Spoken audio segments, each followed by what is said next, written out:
Hello everyone, welcome or welcome back to the channel. It's lovely to see you. My name is Katie. I am the Introverted Reader. Today's video we are wrapping up, putting in a bow on it, the month of January, and very excited to do so. Wow, thank God it's over. But yeah, so we're going to be wrapping up January in this video. I read 6 books in the month of January, and I'm very, very happy about that. But I do want to just little quick apology first. I'm sorry there wasn't a book club pick for January. Again, mental health crash out in December, and then getting into January, I still felt better, but I was still trying to get myself back into the rhythm of things. And it just went out of my head, the brain gremlin wouldn't leave. But do not worry, we'll have one for February. And yeah, but anyway, 6 books in the month of January.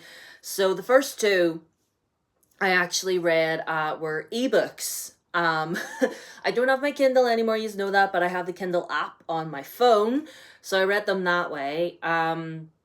Anyway, the first one I completed was actually one I started in December and finished in January, and that was book 6 in the From Blood and Ash series, which is called Primal of Blood and Bone, I believe. It was actually meant to be the last one, but then a couple months back, Miss Jennifer was like, no, there's going to be 2 more. This one, and then there's a 7th one, I believe, coming out this year.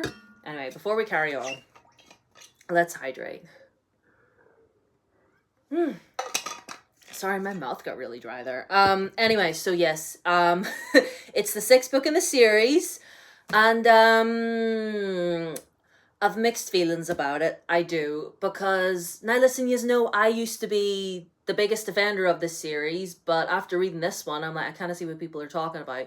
I give it 3 stars in the end. What? Not great, not terrible. Am I still gonna read the 7th one when it comes out because I want to see how it all ends? Yes, I am. But anyway, but then the next one that I read was a 5-star, and it was amazing, and it's a book called His Face is the Sun, and I cannot remember the author's name. I'm so sorry. I think it's Michelle Kapora. I think that's her name. Please correct me if I'm wrong. Anyway, His Face is the Sun. And I saw this floating around, and I I didn't know what it was about. Looked into it, and it said Egyptian mythology meets Game of Thrones. And I said, well, I did have a hyperfixation on Egyptian mythology when I was 10 years old. So yes, please. And I like Game of Thrones, despite the final season. But anyway, I was like, okay, let me just pick this up. And I picked it up, and you guys. So it's a fantasy story, obviously. It's based on Egyptian mythology, but we're not in Egypt. It's like a fictional place that has a lot of Egyptian mythology things flown in there. And we're following 4 different characters. A princess, a grave robber, a priest in training, and a girl who lives in a really poor village who joins a rebellion. I know, say less, right? And following these 4 different characters and how they're all like tied together by this prophecy. And I was just like, it was everything that I love about fantasy. And you throw the Egyptian mythology in there, I was hooked. I was absolutely hooked.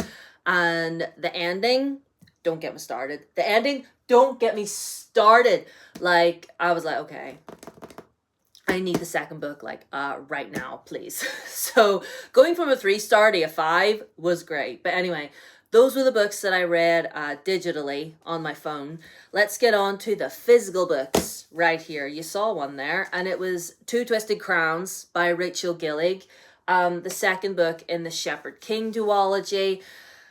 How do I feel about you? I don't know how to feel about this duology as a whole. I really, really, really don't, because I mean, the first one was okay. We had to build up the world and the magic and everything, and then we ended on the cliffhanger in the last one. I was like, okay, so this one is, but this one was more of the same. This one felt like a bit of a drag. I won't lie to you. I genuinely, I every time I sit and think about this, I'm like, how do I feel about this? And to be honest, I just feel meh about it, which really disappoints me because look how beautiful. These covers, these editions, beautiful.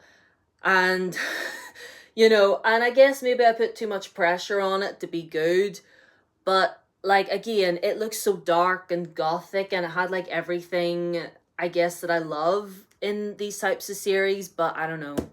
This one we didn't even really focus on the main character. We focused on another like these two other like side characters who being honest I didn't even really care about because we didn't get enough of either one of them in the first one.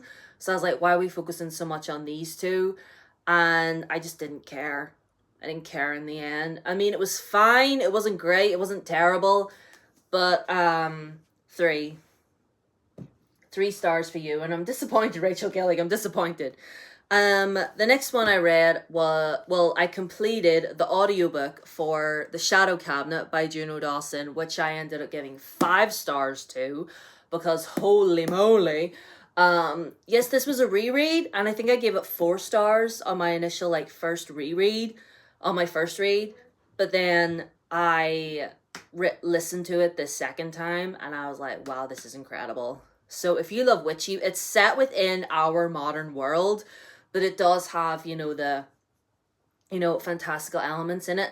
If you love witchy vibes, if you're all about sisterhood, if you're all about, like fighting the patriarchy and, fighting for what's right and just all girl power all the way, read this series. And I'm so excited to get to human rights. I have the audiobook already for it. And so let me just turn you a little bit more so y'all can see. And then the next physical book that I read was Daughter of Smoke and Bone by Lani Taylor. 5 stars, first of all. Like, I read this years ago. I remember reading it years ago, but did I remember a single thing that went down in here? No. All I knew was our main character was called Karu. She lived in Prague, and she fell in love with an angel because it's literally on the back there. An angel and a devil fell in love. It did not end well. And, things started to come back to me a little bit whenever I was reading it, but a lot of it I couldn't remember. I was like, but like, look at the cover, look at the way it looks on camera. That's wild. Anyway, so how do I describe this? Like I said, our main character is called Karu. She lives in Prague, which is a city that I've been very lucky to have gone to myself. It's a beautiful city. And I love the way Lani Taylor describes it. Like, there's some, like, I really love whenever we're in, like, a big city like that and the author almost describes the city itself as, like, another character. Like, I love that. And Lani Taylor did that so well. So, it's very beautifully written. Lani Taylor has this gorgeous way of writing, and it's just beautiful. It's very lyrical. That's it. This is a very whimsical story. It feels very fairy tale like, even though we're not in a mystical place. We're in Prague, but if you've ever been to Prague, it does feel very mystical because it has a lot of history and magic to it. So yeah, there's that. So main girl called Karu lives in Prague. She's an art student. And she's a very mysterious person. Nobody really knows that much about her past, including herself. And she lives with these creatures called chimera, and they raised her since she was a baby. And she like draws them in her art book, and her friend just thinks they're whimsical characters that Caro made up, but obviously they're not. And then we get deeper into it, and then angels or seraphim get spotted in Prague, and then Caro runs into one of them, and things go from there. They find each other. He is very obviously it's and he's very drawn to her. She's very drawn to him. They don't know why, and it's kind of hard to explain this unless you've actually read it yourself. But listen, it's beautifully written. It's a gorgeous story. It'll warm your heart. It'll make you cry. Like, I did get a bit emo sometimes reading this, but yeah, beautiful. And yeah, 5 stars. And I'm so excited to get into Days of Blood and Starlight, which is the next book that I plan on reading. Well, not the next book, but you know what I mean. Anyway, and the very last book that I want to talk about, I actually planned on making this February's book club pick, but then I picked something else instead. I just randomly grabbed this and thought, I'll read this next month. And then I thought, what the hell, I'll read it now. I've got one more week left in January. I ended up finishing this in like less than a week, and it was Direbound by Sable Sorensen. I've tabbed and annotated her. And wow. Like, like the gems that I find whenever I decide, you know what, let me just not think about it, let me just pick up whatever. And I did that, and I read this in like a week, and it's a chunky gal. And the more and more I got into it, the more and more I was like, I can't stop. It was like whenever I was reading Silver Elite, could not stop. I was devouring this. I was into it. So, Direbound, what it's about. We follow our main character, whose name, for some reason, I can't remember. Oh, Marin. Of course, Marin. I knew that. So, Marin lives with her sister and her mother in this really poor, per area, because that's how it starts. They have nothing. Her father was a soldier and he died in war. And she is the only one that's providing for the family, because her mom has some mental health issues. So I guess trigger warning for that. Actually, trigger warning for quite a lot of things. There's a little content warning at the beginning there. So please look up trigger warnings before you get into this book, because it gets graphic, gets violent. So a lot of on-page violence. So be wary of that before you go in. So anyway, Marin is the only one providing for her family. Her mother is mentally ill, and her sister's only young. She's like 11 years old. And she does what she can, She actually fights in like these underground fighting rings so that she can earn money, and she's like the best fighter, She's like the best street fighter, whatever. She always wins her fights.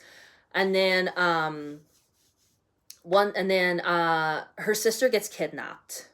There's all other children that are being kidnapped in her area. They don't know where they're taken. They don't know where they go. But then her sister gets kidnapped, and then she ends up volunteering for the army so that she can get to the front line in order to find her sister, because they believe that the enemy that they're fighting is kidnapping the children, because they're fighting vampires. They're literally like vampires in this world. And they believe that the vampires are stealing the children so they can like steal their youth and whatever.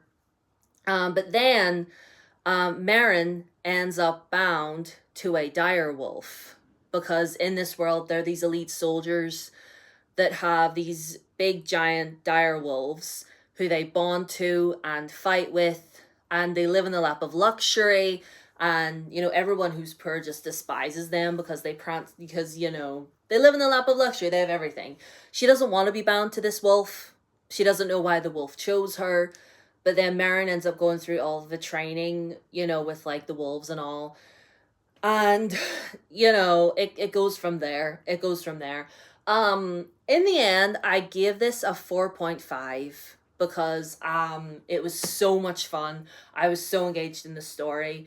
I was loving Marin's journey, getting through all of these trials, and yet it reminded me of when I was reading Silver Elite, because it kind of had the same sort of vibe, like a girl basically in behind enemy lines training to become a soldier so that she can, be free and whatever. And I was like, I lapped that up. I'm like, yes. Give me all of that, please. Look at all the tabs. Are you joking? And as well, I really love Marin as a character, her wanting to fight for her family and, doing what she can in order to go find her sister and bring her sister home. And as a sister myself, that hit me where I live. So I was just like, yeah, I love that. Like, go fight for what's right. Get your sister back. Bring your sister home. So yeah, I guess mainly if I was to give one little critique of this, it's that, hmm, what could I say? What could I say? I mean, the supposed love interest, I didn't really get enough from him. We got little, like, there's this very last little extra chapter at the end where we get from his perspective, but I was just like a little bit too little too late, whatever. But anyway, that's my only gripe. I guess I didn't know enough about him to really care about him. I mean, to be honest, not much happened in that department, if I'm going to be real with you. I mean, she did have someone, but you know what? Forget I said anything. I'll not say anything more about that. But that's, I guess if you've read it, you understand what I'm saying. But again, I love this. I devoured it. It was a wild, wild ride, and I'm so ready for the sequel. So ready. So these books and the other two that I read digitally are all the books that I read in the month of January. I'm very, very happy to have January all wrapped up. I will have my TBR coming to you very, very soon. Either on Saturday or next Tuesday, as per usual. Because I did finish a book and I do want to do a review for it. So the review for that it'll be one of those days. You know what? Subscribe and ring the bell and just to make sure. Okay. So let me know what you read in the month of January. Did you discover any new favorites? Did you reread an old favorite? Like, just let me know how your January was. And I genuinely hope all of you are doing well. I hope you're all okay. Hope you're all drinking water. Drink water, and yes, stay safe out there, lads. I really mean that. So all my socials down below as always. My Blue Sky, Instagram and Threads, and my TikTok. Follow me on them if you want to. Subscribe if you haven't already. Ring the bell. Leave a like so the algorithm knows you like me. And I will see you in my next video at the weekend. Bye.